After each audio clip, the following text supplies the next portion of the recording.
खुशखबर. लाडक्या बहिणींसाठी खुशखबर.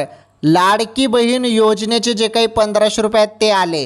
हो, तुम्ही बरोबर ऐकतायत. SMS आले, पैसे आले बहिणींच्या खात्यामध्ये.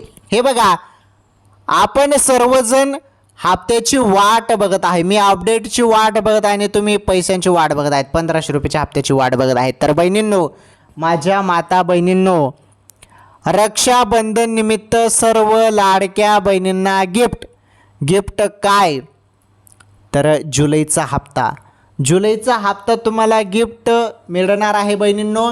9 तारीख सांगण्यात आलेली आहे, परंतु माझ्या माहितीनुसार 8 तारखेलाच तुमच्या खात्यामध्ये पैसे पडणार आहेत. सर्व बहिणींची जी काही रक्षाबंधन आहे ती गोड होणार आहे आणि 8 आणि 9 ऑगस्ट या तारखेला, या 2 तारखेमध्ये सर्वांना पैसे येणार आहेत. सर्व जिल्ह्यात पैसे येणार आहे.